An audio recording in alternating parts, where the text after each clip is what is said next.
Welcome to Let the Quran Speak. I'm Sophia, your host. Where do we get our meat from? Does it matter to us how the animals lived and how they died? Industrial farming is widespread in developed countries. Meat is mass-produced, and animals are seen as commodities. The aim is to maximize their growth and food output. As a result, animal cruelty is prevalent. At a time in which we are increasingly aware of the suffering and pain experienced by animals, what can we do to fix the modern-day factory farming system? Is there a way back? We speak with Ziyaad Mia, a lawyer and adjunct professor at Osgoode Hall Law School, about what he considers one of the greatest moral issues of our time. Brother Ziyaad, welcome to Let the Quran Speak. My pleasure, Sophia. Now, most of us seem to close our eyes when it comes to asking where our meat comes from or finding out where meat comes from. Mm-hmm. Is it really that bad? It's pretty bad. If you live in North America, most of the meat, halal or non-halal, comes from what is called the factory farm system, the industrial farm system, So whatever give us a name. description of what the factory farm system is like.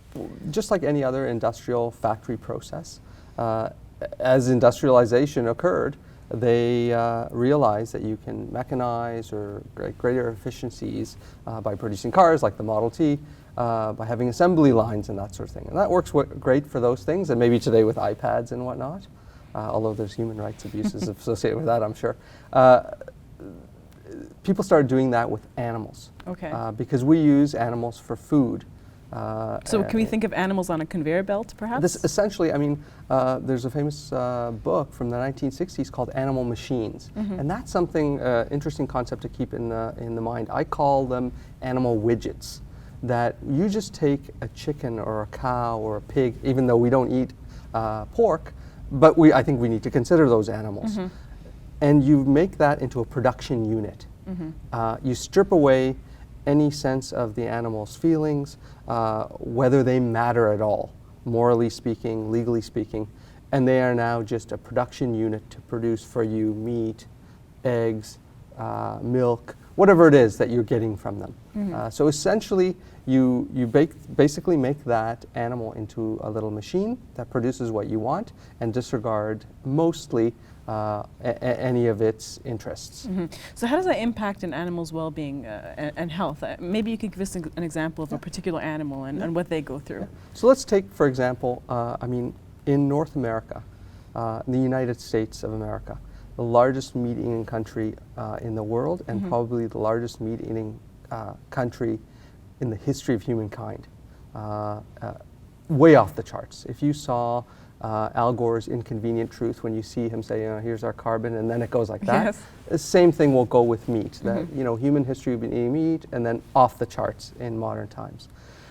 In the United States alone, the land animals, so chickens, cows, pigs, those sorts of things, 10 billion, not million, billion with a B, 10 billion animals move through that factory system in the United States each year.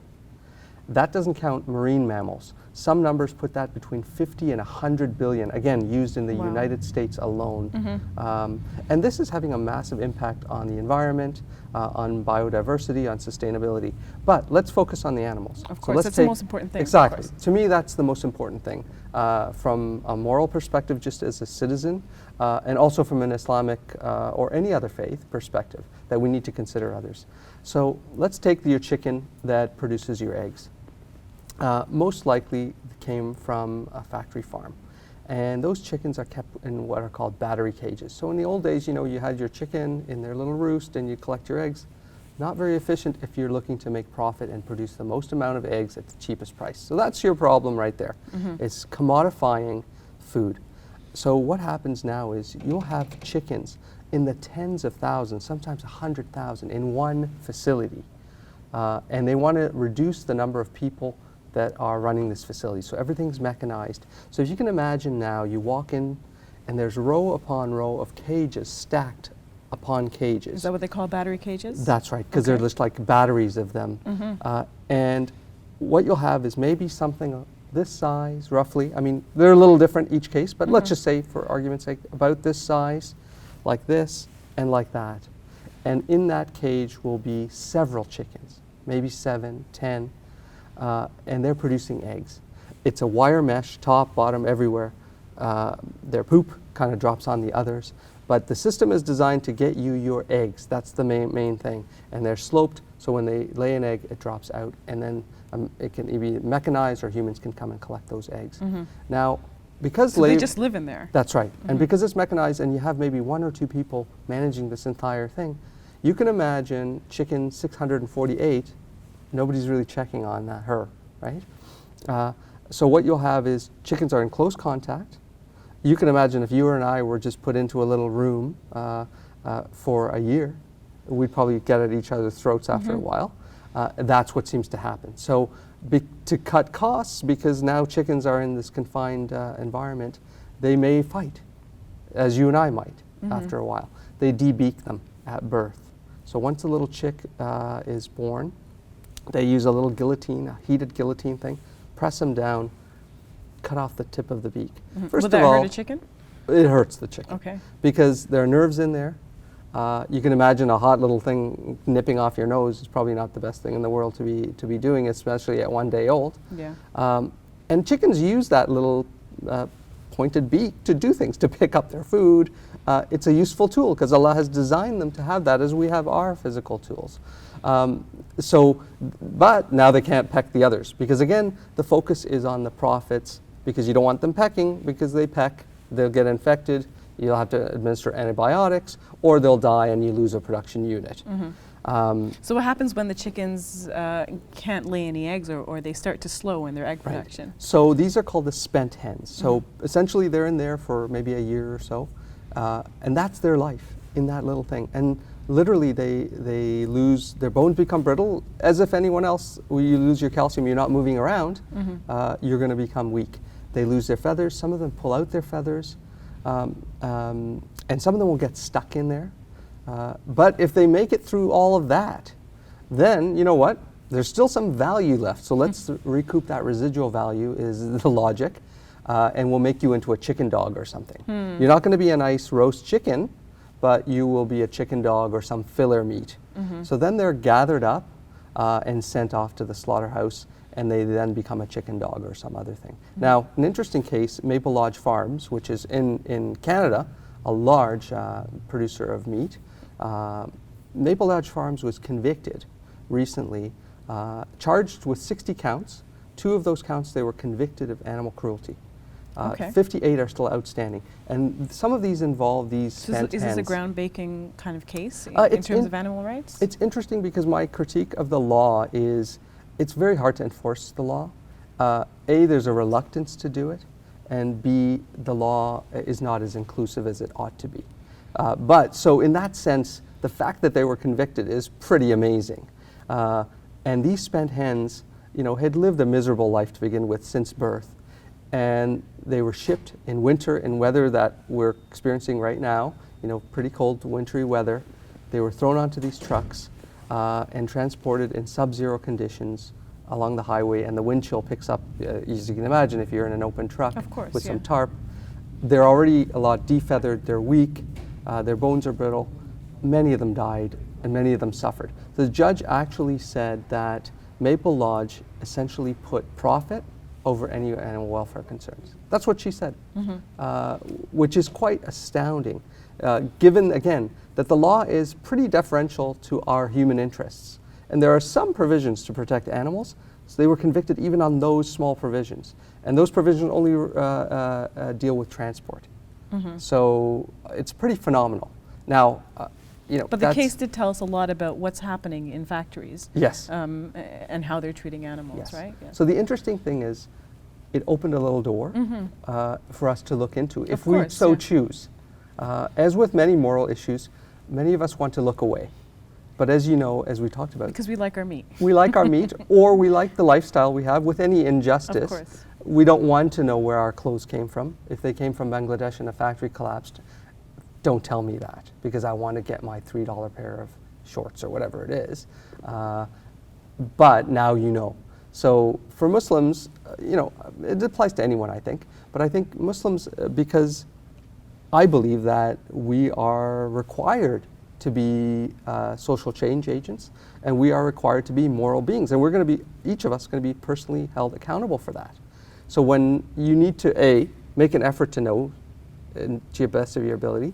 And when you do get information, the question is, what did you do with that? And I think so that's what do you think we can do with that? I mean, there are a lot of options. I mean, I wouldn't say it's extreme, but one end of the response is to completely not be complicit in the system. You may or may not change the system because it's a huge multi-billion-dollar industry.